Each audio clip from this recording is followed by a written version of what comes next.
കുറെ ആളുണ്ട് ചോദിക്കുന്നു എല്ലാവരും ഈ അടുത്ത കാലത്ത് അങ്ങനെ നല്ല വാർത്ത കേട്ടിട്ട് മരിക്കുമോ, നല്ല വാർത്ത കേട്ടിട്ട് മരിക്കുമോ. ഇന്നുകൊണ്ട് പേടിക്കണ്ട, നല്ലൊരു വാർത്ത ഞാൻ കേൾപ്പിച്ചു തരാം. അതിന് ശേഷം പോയിട്ട് വേഗം മരിച്ചോട്ടാ.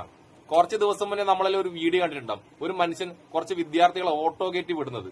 അതായത് ബസ് സമരമായോണ്ട് സ്കൂളിലേക്ക് പോകാൻ വേണ്ടിട്ട് കഴിയാതെ പേടിച്ച് നിൽക്കുന്ന കുട്ടികളെ 13ഓളം ഓട്ടോറിക്ഷകളിൽ കയറ്റിട്ട്, അതായത് 13 ഓട്ടോറിക്ഷയിൽ കയറ്റിട്ട് വിടുന്ന ഒരു മനുഷ്യന്റെ വീഡിയോ നമ്മൾ കണ്ട്. ആരാണ് അയാൾ നിങ്ങളുടെ സോഷ്യൽ മീഡിയ തപ്പി നടക്കലേന്.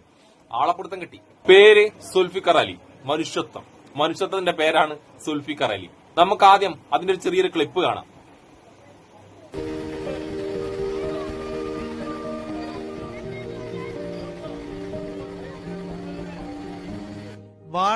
കുറെ കുരുപൊട്ടികളേക്കും അതെന്നാണ് അപ്പുറം ഓട്ടോ കയറ്റി വിട്ട ഇത്ര വലിയ സംഭവമാണെന്ന്.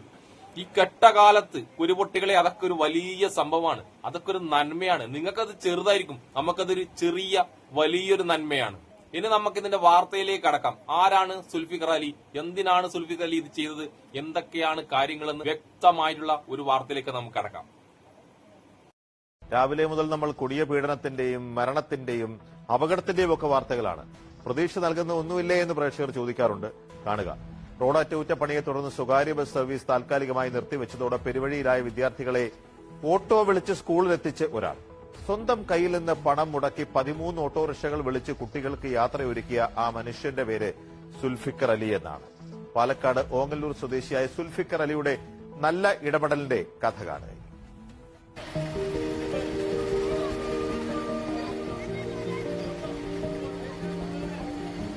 വാടാനംകുറിച്ചി റെയിൽവേ മേൽപ്പാലം അപ്രോച്ച് റോഡ് നിർമ്മാണത്തെ തുടർന്നാണ് പട്ടാമ്പി ഗുരുവായൂർ സംസ്ഥാന പാതയിൽ ഗതാഗത നിരോധനം.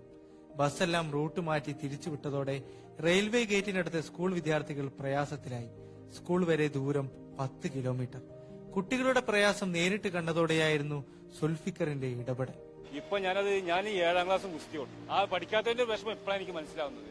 അപ്പൊ അതിന്റെ ഒരു ഘട്ടത്തിലാണ് ആ വിദ്യാർത്ഥികളോട് കരുണ കാണിച്ച് 13ഓളം ഓട്ടോറിക്ഷകൾ ഇവിടെ നിന്ന് വിളിച്ച് ഓട്ടോറിക്ഷയിൽ കുട്ടികളെ കയറ്റി സ്കൂളിലേക്ക് പറഞ്ഞയക്കുന്ന ഒരു അവസ്ഥയാണ് ഉണ്ടായത്. പേര് വെളിപ്പെടുത്താൻ ആഗ്രഹിക്കാത്ത ഒരു വ്യക്തി തന്നതാണ്.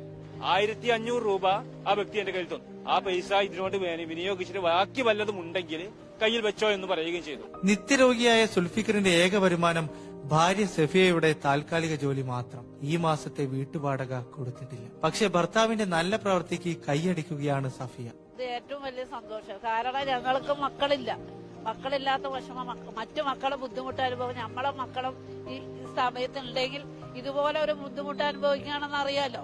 അപ്പൊ മക്കളോട് നമുക്ക് അത് പ്രത്യേകിച്ച് ഒരു സ്നേഹമുണ്ട്. നല്ല ഇടപെടൽ സുൽഫിക്കർ അറിയാതെ ഫോണിൽ പകർത്തിയത് തൊട്ടടുത്ത കടക്കാരൻ. ഞാൻ കടയിരിക്കുന്നു വരുമ്പോ ഇവിടെ കുറെ കുട്ടികൾ കൂടിയിരിക്കുന്നു. പെട്ടെന്ന് ഒരു സൗണ്ട് വേറെ പൂവടങ്ങള് ഈ വണ്ടിയിൽ കയറി പോയിക്കോളും എന്നൊക്കെ പറയുന്നുണ്ട്. അപ്പൊ എന്താന്ന് മനസ്സിലായില്ല. വണ്ടിയോടെ നോക്കുമ്പോ ഒരു ഓട്ടോറിക്ഷ ഇവിടെ നിർത്തിയിട്ട് അതിൽ കുറെ കുട്ടികളെ ആണ് കയറ്റുന്നുണ്ട്. അപ്പൊ ആള് അങ്ങടെ ഉണ്ടാക്കുന്നത് തിരിഞ്ഞ് നോക്കുമ്പോ സുൽഫിയാണ്. അപ്പൊ ഞാൻ വിളിച്ചിട്ട് ചോദിച്ചു, സുൽഫി ഇത് എന്താ സംഭവം ചോദിച്ചാണ് ലോട്ടറി അടിച്ചു വെച്ചു. സുൽഫിക്കറിന്റെ വീഡിയോ വൈറലായതോടെ സ്വകാര്യ ബസ്സുകൾ സ്കൂൾ സമയത്ത് റെയിൽവേ ഗേറ്റ് വരെ പ്രത്യേക സർവീസും തുടങ്ങി. സുൽഫിക്കറിന്റെ നല്ല ഇടപെടലിലൂടെ വന്ന വലിയ മാറ്റം.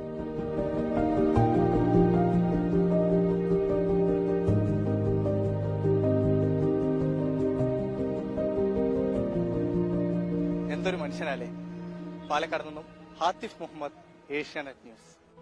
ഒരു വീഡിയോയിൽ എത്ര നന്മകളാണെന്നല്ലേ സുൽഫിക്കർ അലി, അദ്ദേഹത്തിന്റെ ഭാര്യ സഫിയാത്ത, അദ്ദേഹം ചെയ്ത ഒരു മുസ്ലിമായ സുൽഫിക്കർ അലി ചെയ്ത നന്മ പുറത്തേക്ക് എത്തിച്ച, സോഷ്യൽ മീഡിയയിലേക്ക് എത്തിച്ച ഒരു ഹിന്ദുവായ വിനോദേട്ടൻ. പിന്നെ ആരും അറിയരുത് എന്ന് പറഞ്ഞിട്ട് ഈ നന്മ ചെയ്യാൻ വേണ്ടി 1500 രൂപ സുൽഫിക്കർ അലിക്ക് കൊടുത്ത വേറൊരു മനുഷ്യൻ. എത്ര നന്മകളാണെന്നല്ലേ. ഇതെല്ലാം നമ്മളെ ചുറ്റിലും ഇതുപോലത്തെ ഒരുപാട് നന്മകളുണ്ട്. പക്ഷെ അതൊന്നും നമ്മൾ ഈ വലിയ വലിയ തിന്മയും വലിയ വലിയ ദുരന്തങ്ങളും വരുമ്പോ കാണുന്നില്ല. അതാണ് പ്രശ്നം. ഈ കെട്ടകാലത്തെ ഈ നന്മയും ഈ മതസൗഹാർദ്ദവും നമുക്ക് വിളിച്ചു പറയുക തന്നെ വേണം. വിളിച്ചു പറയേണ്ട ആവശ്യകതയുണ്ട് ഇപ്പോഴും. അതിലേറ്റവും വലുത് രോഗിയായിരുന്നിട്ടും വാടക വീട്ടിൽ താമസിക്കുന്നതായിട്ടും വീടിന്റെ വാടക കൊടുക്കാൻ ബാക്കിയുണ്ടായിട്ടും ആ 1500 രൂപയെന്ന് 1 രൂപ പോലും എടുക്കാൻ വേണ്ടിട്ട് അദ്ദേഹത്തിന്റെ മനസ്സിലേക്ക് ആ പിശാച് കയറി വന്നില്ല. അത്രമാത്രം ദൈവവിശ്വാസിയായിരിക്കില്ല അദ്ദേഹം. ആ ദൈവവിശ്വാസത്തിന്റെ അടുത്തേക്ക് ഒരു പിശാചിനും കയറി വരാൻ കഴിഞ്ഞില്ല. അതിന് അദ്ദേഹത്തിന് കൂട്ടായി അദ്ദേഹത്തിന്റെ ഭാര്യ സഫിയാത്ത.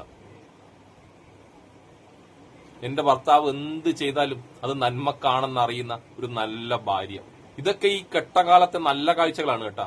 ഈ കെട്ടകാലത്തെ വളരെ മനോഹരമായ കാഴ്ചകളാണ് ഇതൊക്കെ. ഇന്ന് രാവിലെ തന്നെ നമ്മളെ കേട്ട് എത്രമാത്രം വേദനിപ്പിക്കുന്ന വാർത്തയാണ്. 12 വർഷത്തോളം ഒരുമിച്ച് താമസിച്ച ഭാര്യ ചെയ്യാൻ പറ്റുന്നതിന്റെ പരമാവധി പീഡനം ചെയ്തിട്ട് ആ ഭാര്യ ഇന്ന് രാവിലെ മരണപ്പെട്ടു. കൊലപാതകമാണോ ആത്മഹത്യയാണോ എന്ന് വരെ അറിയില്ല. ഇതിനു മുന്നേ ആയിട്ടും എത്ര ദുരന്തങ്ങളാണ് നമ്മൾ കാണുന്നത് അല്ലെ. വിദേശത്ത് ജയിലിൽ കിടക്കുന്ന ഒരു സ്ത്രീയെ രക്ഷപ്പെടുത്താൻ നോക്കുന്ന ഒരു കാന്തപുരം എന്നൊരു നല്ല മനുഷ്യനാണ്. എങ്ങനെയൊക്കെ കരിവാരി തേക്കാമോ എന്ന് നോക്കുന്ന കുറെ കുരുപൊട്ടികൾ വേറെ.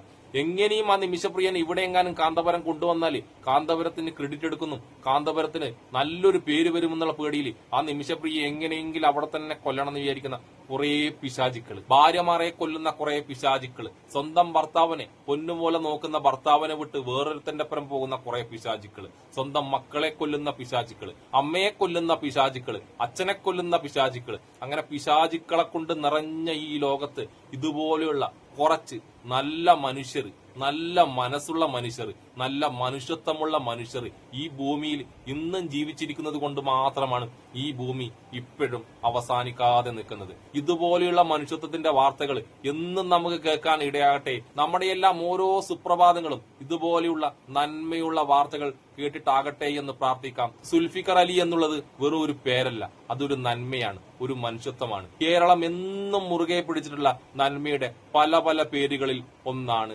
സുൽഫിക്കർ അലി. അപ്പൊ എന്നെ ഇഷ്ടപ്പെടുന്ന എല്ലാവർക്കും എന്റെ ഒരു നന്മയുള്ള സുലാൻ.